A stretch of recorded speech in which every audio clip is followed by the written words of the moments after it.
Good evening, fellow Toastmasters and dear guests. Good evening. It was 9 p.m. Thursday night when I got a message on my cell phone from a friend of mine who is there in Mumbai studying in NMIMS.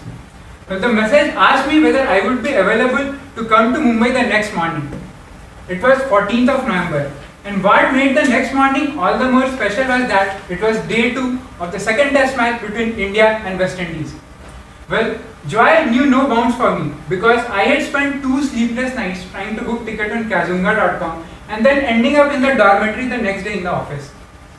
This was the last time that my icon, my idol, the person I admire the most was going to don the Indian jersey, Sachin Ramesh Tendulkar. The mere mention of his name is like moksha or nirvana to me. And he was unbeaten on 39 the previous night. So I could not have just missed this occasion. Or to say in the words of grammarian, I could not have squandered this. I packed my bags and excitement had reached a new crescendo. Well, I booked an auto for 2:45 a.m. in the morning to catch some Mahalakshmi Express from Pune station. Although I had 2 previous bad experiences with the autowale.com, but on that night, the autowala came exactly at 2:30 with a brand new auto. And even in the Mahalakshmi Express, I got an upper berth. I guess it was all planned from up above and everything was absolutely perfect. I reached Mumbai at around 7:30 in the morning. As soon as I got down at Churchgate station, I could just feel the sensation. There were queues, people had queued up since 5 in the morning just to see their favorite son of the soil bat one last time. They were all singing, dancing, chanting, waving flags, getting their face painted. And I could feel the goosebump. It was all surreal for me. Adrenaline started gushing through my veins as soon as I queued up to enter the stadium. And around 8:30, I managed to enter the Wankhede, the Colosseum of our own gladiator Sachin Tendulkar that day. I got my seat straight down the ground, the north stand, which was diagonally opposite to the pavilion. Well, and as the master walked out in his baby steps, the entire Wankhede erupted. The entire Wankhede erupted. People were screaming, chanting, and the adulation that he received that day was absolutely unparalleled. Nothing else could come even close to that. And I wonder that how he has been able to carry the hopes of the entire nation for 24 long years in such noise. He is able to concentrate on his game. Well, when he came out to bat with the trademark tricolor on his helmet and a bat made for the special 200th inning of his, I just could feel it in my heart. There cannot be a greatest moment than this for me.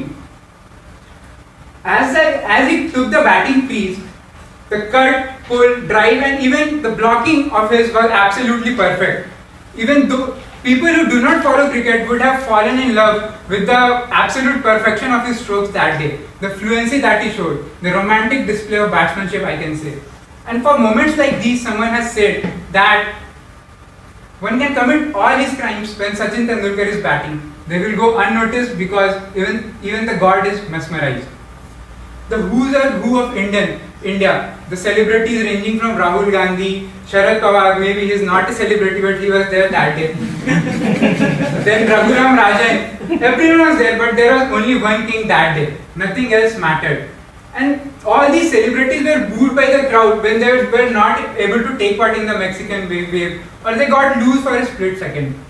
It was all carnival atmosphere and the bleachers were all full, jam-packed and no one was even sitting. Everyone was standing the entire stadium.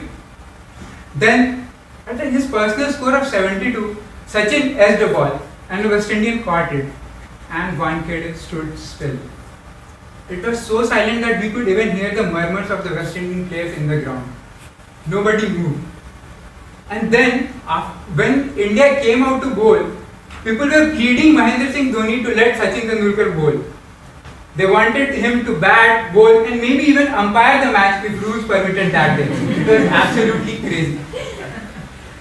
As the sun set and the day came to a close, I could feel a lump in my throat. I cried that day with 30,000 people. Women, children, people young and old, cutting across the barriers of caste, creed, religion or sex. Everyone cried. There was not a single person in the entire stadium who was not teary-eyed. And really no one can unify India like Sachin Tendulkar does.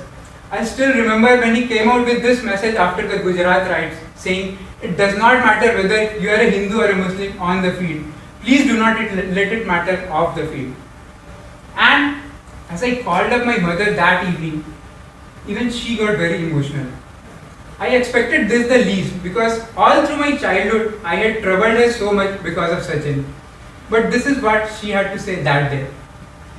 Anshu, I would never be able to tell you that okay, you can watch TV till the time Sachin is batting and then go and study. Well, that absolutely summed it up for me. Those 8.5 hours spent that day in Wankhede were the most beautiful moments of my life. And the chants of Sachin, Sachin, it still reverberates in my ear. Thank you. Over to you.